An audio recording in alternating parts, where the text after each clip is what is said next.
ఎవరైనా సరే అధికారంలో ఉన్న ప్రతిపక్షంలో ఉన్న నిరంతరం ప్రజల పక్షాన పనిచేసినటువంటి వ్యక్తే నిజమైనటువంటి ప్రజానాయకుడని చెప్పి మనందరికి కూడా తెలుసు. గత 5 సంవత్సరాలు హ్యూజ్ మ్యాండేట్ వచ్చింది. 151 స్థానాలతో ఒక వ్యక్తి ఈ రాష్ట్రానికి ముఖ్యమంత్రి అయ్యాడు. అధికారం ఉన్నటువంటి 5 సంవత్సరాలు కేవలం ప్యాలెస్కే పరిమితమై ఈ రాష్ట్రంలో ఏమి జరుగుతుంది, ప్రజలు ఏ ఇబ్బందులు పడుతున్నారు, అటు పత్రికలు కానీ మీడియా కానీ ప్రతిపక్షాలు కానీ ఎంత గోచించినా సరే ఒక్కరోజు కూడా వెళ్ళి చూసినటువంటి సందర్భాలు లేనటువంటి నాయకుడు. ఇటువంటి నాయకుడు ఈ రాష్ట్రంలో ఉండకూడదు, ఇటువంటి వ్యక్తి అసలు రాజకీయాలకే పనికిరాడు అని చెప్పి 5 కోట్ల మంది తెలుగు ప్రజలు మొన్న జరిగినటువంటి ఎన్నికల్లో చిత్తుగా ఓడించి ఇంటికి పంపించిన విషయాన్ని ఒక్కసారి గుర్తు చేస్తున్నాను.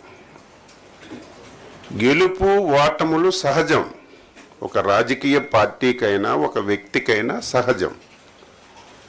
ఎవరమైనా సరే ఓడిపోయేటప్పుడు ఎందుకు ఓడిపోయాం, కారణాలు ఏమిటని అన్వేషించుకొని ముందుకెళ్ళాలి.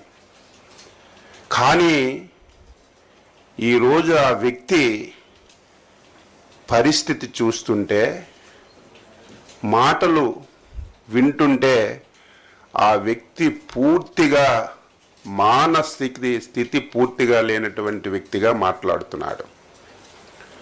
8 మాసాల్లో చంద్రబాబు నాయుడు గారు వ్యవసాయ శాఖని ఏమీ చెయ్యలేదు, రైతు దీనావస్థలో ఉన్నాడు, పంటలకి గిట్టుబాటు రావడం లేదని చెప్పి ఈరోజు పచ్చి అబద్ధాలు మాట్లాడుతున్నటువంటి వ్యక్తికి నేను ప్రెస్ మీట్ పెట్టి సమాధానం చెప్పలేనటువంటి అవసరం ఉన్నా సరే, ప్రజా జీవితంలో ఉన్నాం కాబట్టి, మనం ప్రజలకి జవాబుదారీ కాబట్టి ఈరోజు రైతులకి ఈ రాష్ట్ర ప్రభుత్వం చేసిన విషయాలని తెలియచేయాలనే ఉద్దేశంతోనే ఈరోజు పత్రికా సమావేశం పెట్టాను.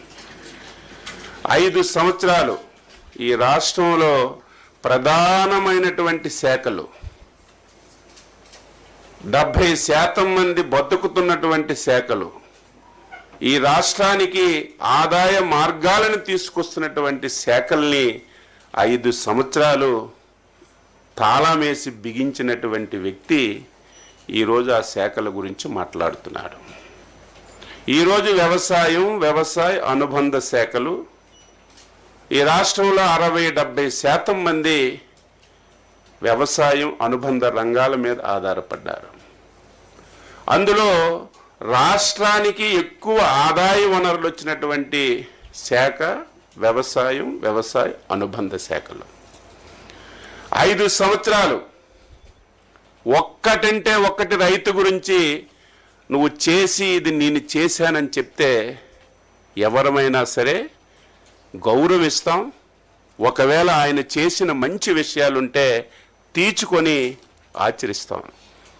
5 సంవత్సరాల్లో అతి ప్రధానమైనటువంటిది శాఖలో సాయిల్ టెస్టింగ్ అనేది ఒక్క సెంటు భూమికి సాయిల్ టెస్టింగ్ చేసి ఒక్క కార్డైనా నువ్వు ఇచ్చావని నిరూపించగలిగితే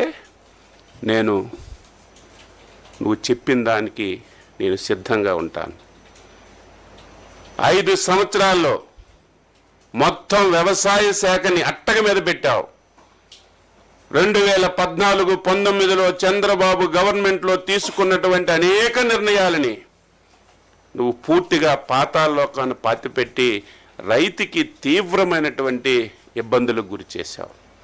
5 సంవత్సరాల్లో మెకనైజేషన్ కింద ఒక్క పైసా అంటే ఒక్క పైసా నువ్వు ఖర్చు పెట్టావని లెక్కలు చూపించు. ఈరోజు అత్యంత ప్రాధాన్యమైనటువంటిది డ్రిప్పు, స్ప్రింక్లరు, ఇరిగేషన్ మీద ఆధారపడినటువంటి రైతులు ఉన్నారు. అందులో నువ్వు పుట్టినటువంటి రాయలసీమ జిల్లాలో ఎక్కువ మంది డ్రిప్ మీద, స్ప్రింక్లర్స్ మీద ఆధారపడుతున్నారు. ఒక్కరికంటే